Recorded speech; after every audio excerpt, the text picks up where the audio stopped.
Hey everybody, welcome into the Rhythm Fancy Studios. I'm Jamie. Welcome in. Um, I kind of what I've been doing. I've been kind of recapping. I recap the draft.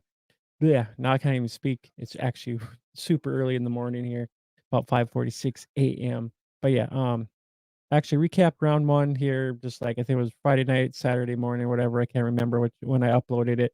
But yeah, I was ended up having to work over the weekend, so I'm actually trying to get my recap in for round 2 and 3 here, just my overall thoughts real quick on that.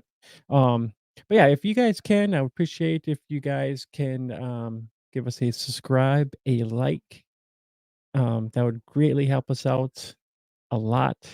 If you guys can, like all the descriptions for our information will be down in the description below.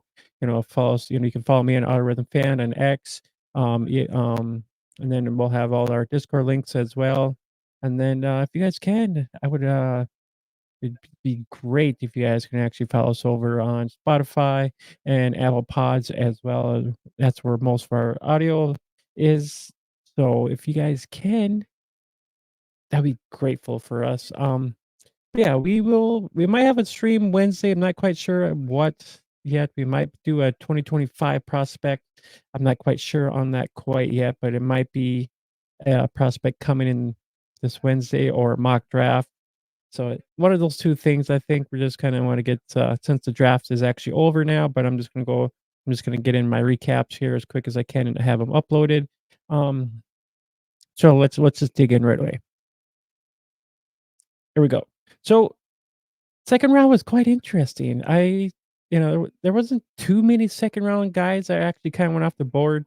Um, I think most of these guys, you know, guys like Jalen Polk, I thought maybe it would be more like a day 3 guy, but I don't, it's kind of crazy to think about, Jalen Polk. He came from, the Washington Huskies.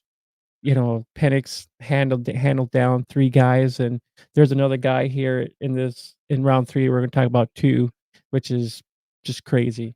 Um, but yeah, my overall thoughts on Jalen Polk here was just kinda sketchy just on the Patriots in general just because Belichick is out. It's how are the Patriots gonna look? It's how yeah, with them actually getting Drake May and whatnot, and I'm just kind of curious of just my overall thoughts here. But before we get too far, I'm going to run down here real quick on where everybody was drafted at, and then I'm just going to do a quick recap. So Keaton Cole, 33, Lat McConkey, 34, Jalen Polk, 37th, Jonathan Brooks, 46, Edine Mitchell, 52, Ben Sinnott at 53. The little star is my watch guy. I'm kind of want to keep an eye on some of these guys. I might draft them like in redraft possibly. Depends on how training camp goes. Um, and then the other, I'm just well that and one other guy too, like Ben Sinnott. I probably actually draft him. Um, Actually second in like a dynasty league in like the second round. More than likely, I can actually put a link. I'll put a link up in the corner there, so you can actually go check out that. I actually did a mock draft with about 9 other guys. So I'll put the link up there. You guys can actually see it. I actually took Ben Snod actually in second round of a mock draft for dynasty league for a rookie draft, anyways. But yeah, I wanted a quick recap here. Keaton Cole going to a situation where Diggs not there anymore. He's long gone down to Texas. Um, so they actually have Shakir, Curtis Samuel, Andy Isabella, Matt Collins, J.K. Hamler. So if you guys actually been watching some of our college spotlights, we kind of mentioned some of these teams and guys we don't like landing spots and stuff like that. So um, so we have a lot of college spotlights on some of these guys, not all of these guys. Ben Sinnott, we do have a college spotlight on him. So you can, if you want, you can go and check him out in our playlist in our college spotlight playlist. Overall, I think Coleman can actually come in here and maybe be wide receiver 2 right away. I don't like well, actually wide receiver 3 probably. Because I like Shakir and Samuel in here. I don't like Andy Isabella or Matt Collins. They've been, just not really useful. KJ Hamler had some health issues. Just I'm just staying away from that all in general. And then Lad McConkey now, we kind of mentioned and talked about them a little bit, where they actually end up missing a lot of pieces. Mike Williams long gone. They got rid of Keenan Allen. They traded him to the Bears. So, I mean, they needed help in the wide receiver area. So they actually drafted I know they drafted a couple guys. Lad McConkey is one guy. Um, I actually would end up drafting right away in my redraft as well, because he can actually come in and actually be a wide receiver 2 or 3. I don't we're all kind of, as we can tell last year, Quentin Johnson was a total bust. It just was not fond of him, even in redrafts at all. He pretty much was. I think he ended up being on the waiver wire. I don't remember too much. I just know he didn't make any buzz at all. So Lad McConkey can come in here and actually be a wide receiver 3 right away. They still, it looks like the depth chart is still kind of little wonky yet. I mean, they actually got 6 guys on here. A lot of them are gonna end up being rookies. Um, Brendan Rice was actually, I'll cover him. I think he was actually a day 3 guy, but I'll get into that after this is all my day 2's draft is all done here. Um, but yeah, Lad McConkey, yes, I'm in on him. And then let's hit up the Patriots here quick. So I was, Jalen Polk was actually a guy I actually had in my college fantasy football leagues, one of my actually football leagues. He was on a waiver wire, snagged him up, and I knew he was an offense that was, actually had a lot of yards.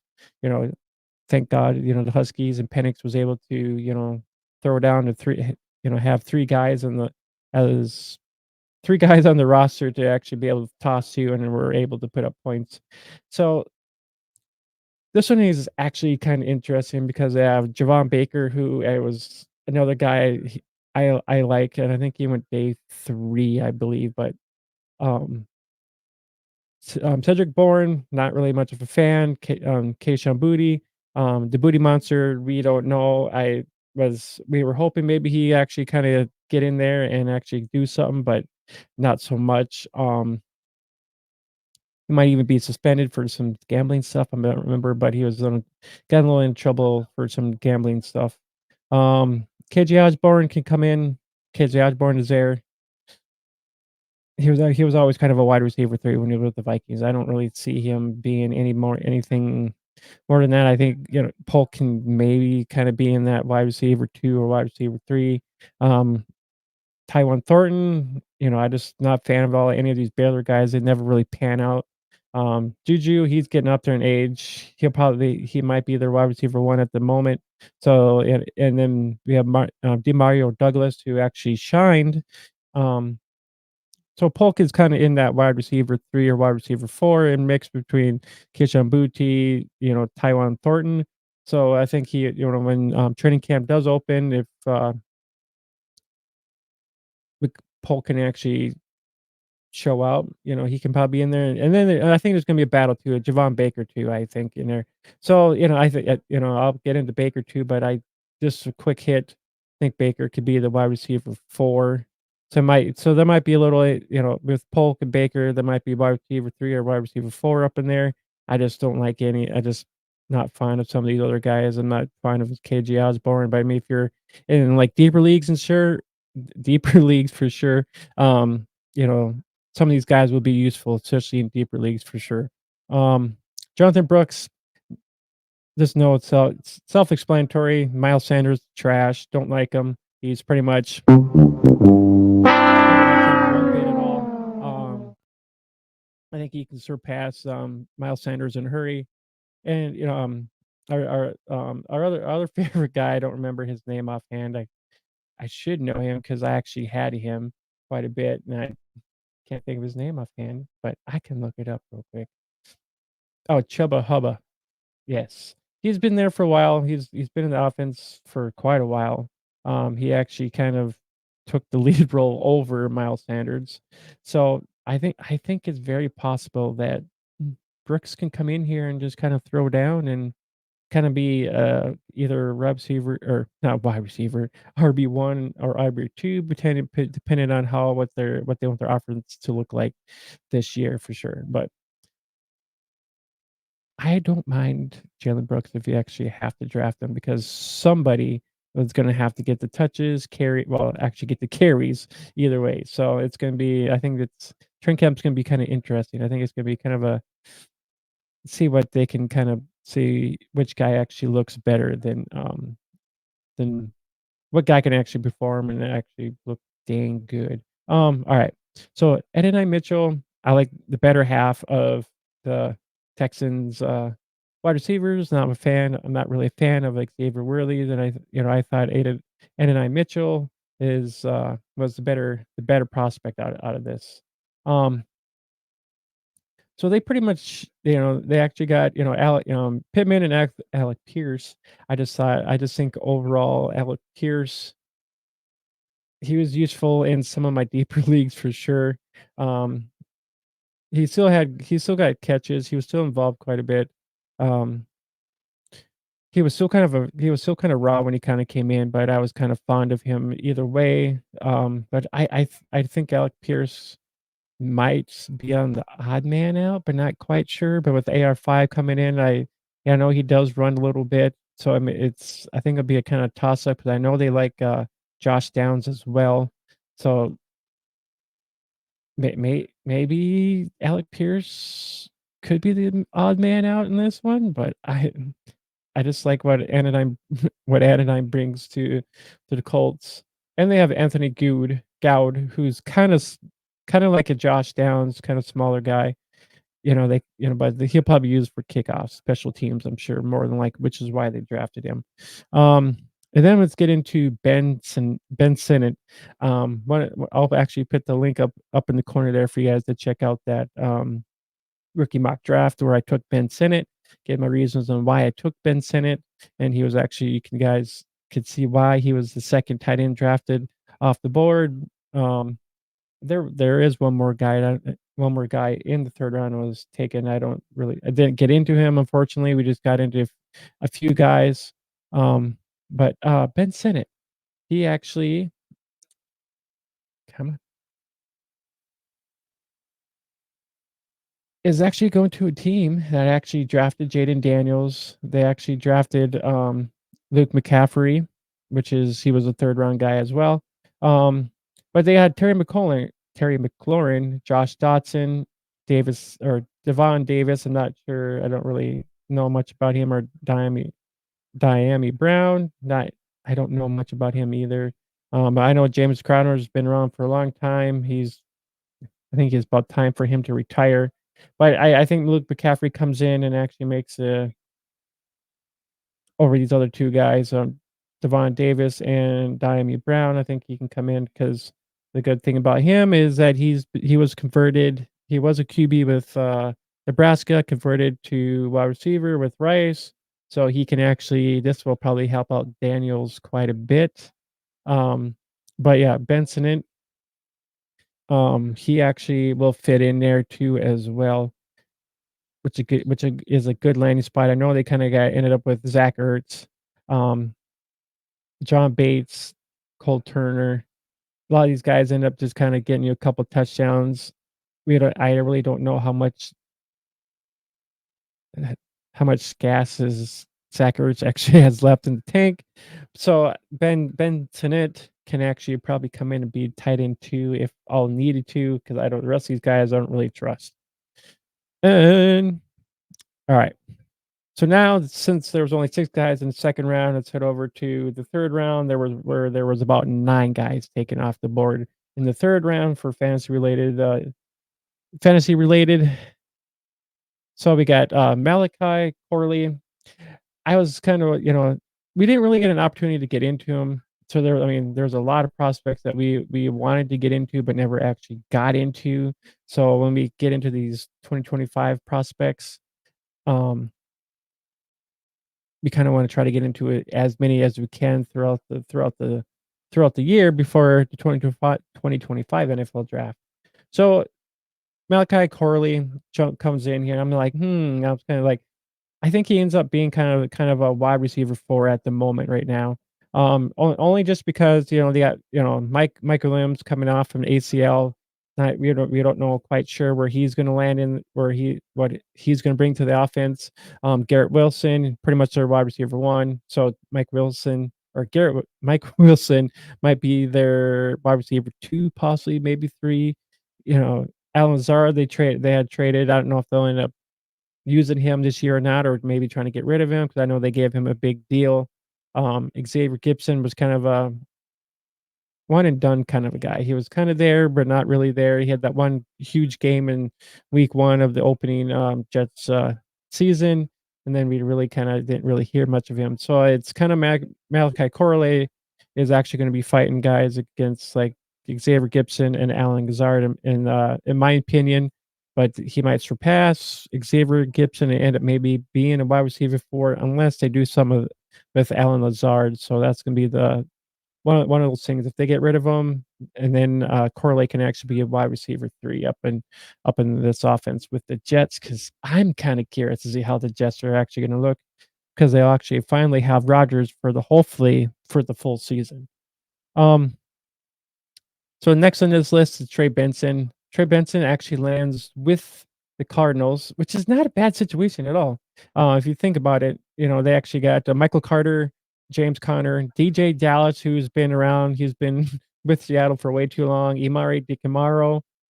We've seen little flashes of him. I know a lot of people probably end up having him in fantasy here and there. Tony Jones, who actually was a Saint, he was with the Saints. I think he ended up getting traded, so you can kinda see Benson probably can come in here and actually be a running back 2, but we'll have to kinda see how training camp ends up kinda being. I know they traded for Carter. I don't know if they'll end up picking up his 5th-year option or not, or I don't or they could probably actually cut Carter.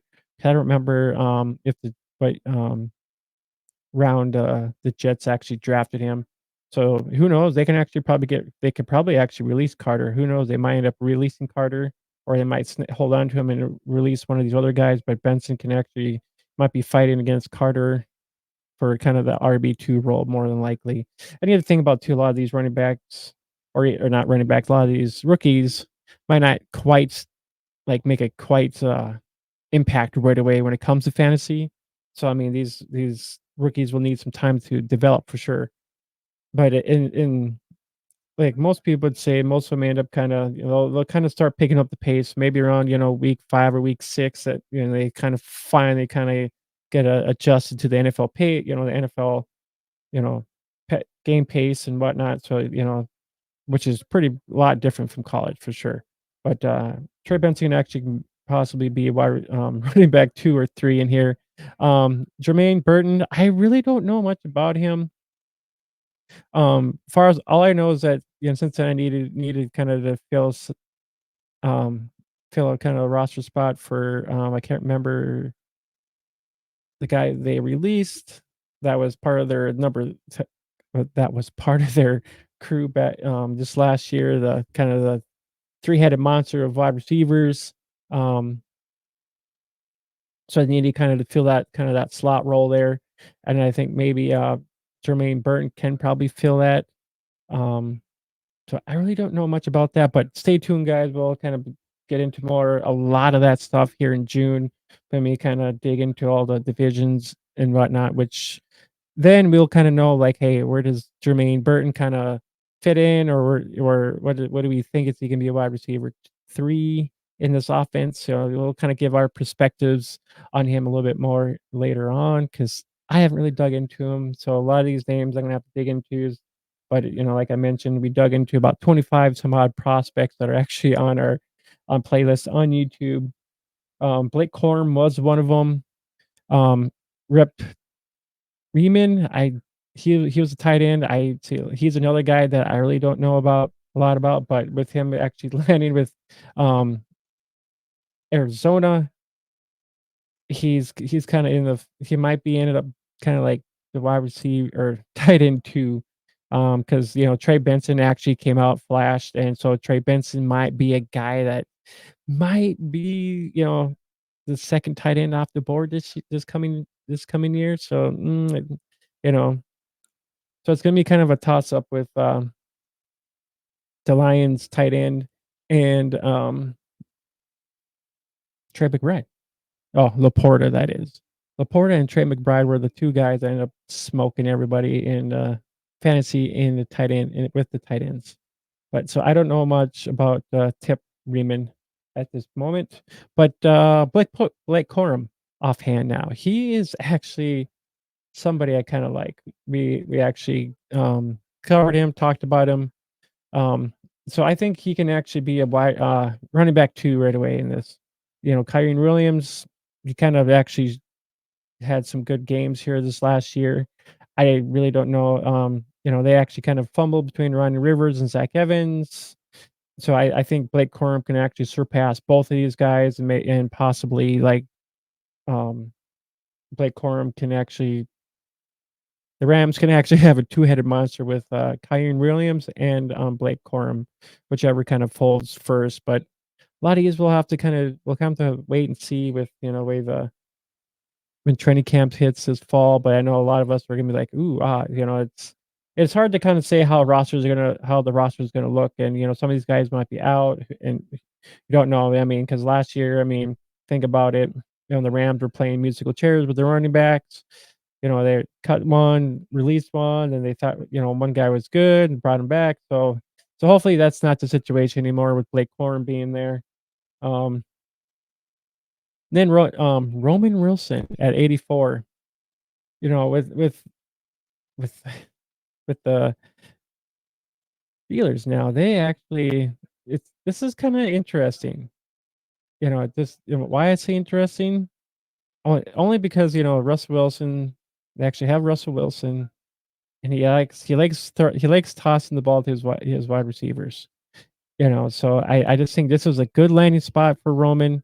You know, they actually have Calvin Allison the third. He'll be more likely wide receiver 3. Fitzpatrick, kinda here and there. Denzel Mims, another Baylor guy, I don't like them. Van Jefferson, like we said, moving on down. So there's a great opportunity for him to come in and actually be wide receiver 2 or 3 right away. I know Kelvin Wilson's kinda been here and there. He's been kinda useful in some of the deeper leagues, but overall, I like what they brought in here. So I like Roman Wilson a lot, with this offense and with, you know, with Fields or Russell Wilson leading the charge. So Marshawn Lloyd, I think he's gonna be the widest running back 3 with the Green Bay. I just with them actually having Josh Jacobs and, yeah, the other famous, um, Dylan. You know, Dylan's kind of a pounder.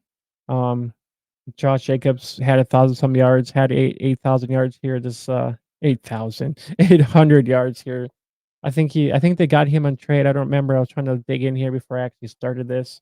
But overall, AJ Dillon, Josh Jacobs, so Marshawn Lloyd will be kinda like I think he'd be the RB3 in this, depth chart where they have Emmanuel Sanders and Ellis Merriweather. Um so I think Marshall Lloyd can kinda come in there, but I don't know how much I don't know how often they will actually end up using him because they have 2 guys ahead of him that are actually pretty damn good. So he might be waiting a little while before he actually sees the playing field, so who knows? Unless one of these guys gets injured, the only way that, you know, unless Lloyd impresses some of these coaches early in training camp, it's the only way this will, end up being a good situation for him. But, you know, like, once preseason hits, we'll get an opportunity to actually see some of these guys kind of go through the motions, and we'll actually kinda see if we like or dislike a lot of these guys. Alright, so I got 2 more guys here, and then I'm gonna wrap this video up, and then I'll work on day 3 guys. I'll work on 4 through 7. Then I end up might doing an undrafted. I know there were some guys that are undrafted that didn't get drafted there's guys that we actually ended up covering. So yeah, there was one guy I know that ended up getting drafted. Um, I don't remember how many. I know there was a few of them, but let's get to my last one here. Jaylene, McMillan. He was another guy, another one of these guys that was, with the Huskies, high flying offense, which is he was a little bit injured, but he kind of made a little bit of spurt, with them, to get the run for the getting they got their butts handed to them here in the championship game, which kind of sucked because I wanted the Huskies to win, but they just don't have the firepower to keep up with Michigan, unfortunately. But oh well, it is what it is. They had a great one. Hopefully, their program can do a repeat, but that's a little unlikely because they lost a lot of pieces. They lost their five main, or yeah, five good pieces they had on that championship run. Um, well, yeah, let's get into Jalen McMillan here. I know he had, like I mentioned here just a couple minutes ago, that he had some health issues. I think I can't remember, it was either ACL, I can't remember exactly, but he had where he was kind of limited, ended up missing some time, but he ended up coming back here and playing a little came back and played a little bit this year. Um, I think he might have getting seen a little bit playing time, but I don't think not too much because I like Trey Palmer. They have Devon Tompkins who made some flashes here and there. They for sure. I mean, I don't like I really don't like Russell Gage, but Mike Evans, Chris Godwin, totally is, pretty much one or wide receiver one, and Godwin wide receiver two. So wide receiver 3 and wide receiver 4 are kinda up in the air. Palmer can I think, Palmer has made enough of an impact where they like him, but it's hard saying. So, I don't think Jalen, McMillan will get too much playing time, but we'll have to kinda wait and see. Maybe, maybe he plays better than Tompkins and maybe plays better than Trey Palmer, so he can end up maybe more likely being the wide receiver 3. But these are just my quick thoughts overall on just the day day 2 guys, and then my last one here, I'll wrap up with, Luke McCaffrey. I kinda mentioned him earlier with Ben Sinnott. Um, I think he can end up being the wide receiver 3, I think I mentioned, I don't remember. Yeah, because they got McLaurin and Jawan Dotson, Diami Brown, Jameson Crowder. Those guys are kind of, Crowder's kind of washed. Diami Brown's kind of here and there. Um, Kazimir Allen I didn't hear anything about him. So there's a good chance that Luke McCaffrey can actually maybe swindle his way into actually uh, seeing some playing time, which I'm kind of curious to see how this Washington offense is going to look, and maybe finally that maybe McLaurin can actually be 1,100 yard receiver this year. So we'll have to kind of see. So I would like to see some more touchdowns this year for sure. But yeah, other than that, I think that kind of wraps up all I kind of want to mention here real quick. Um, other than that, I think that I think that's it. So I appreciate you guys watching. Make sure you guys give us a like, subscribe. We're on the hunt for at least 100 subs if that happens, if all possible. That's our goal before before the 2024 NFL season starts. That's kind of our goal. Um, but yeah, give us a like, give us a subscribe. Make sure you guys, if you guys want to follow me on X or have any questions, or just want to do some banter or whatever, just shoot the crap or whatever. Hey, I'm down for that. I'm always down. We're just talking fantasy football in general. Um, do like college football too as well. That's always fun too. But yeah, if you guys want to follow me, you can follow me on X at Algorithm Fan, and our Discord link will be in the description. All of our main stuff will be in the description as well, so you can find us actually our all of our audio stuff on Spotify and Apple. So think that kind of wraps everything up, everybody. So we will catch you guys next time. So from Out of Rhythm, I am Jamie. We'll catch you guys next time. Later.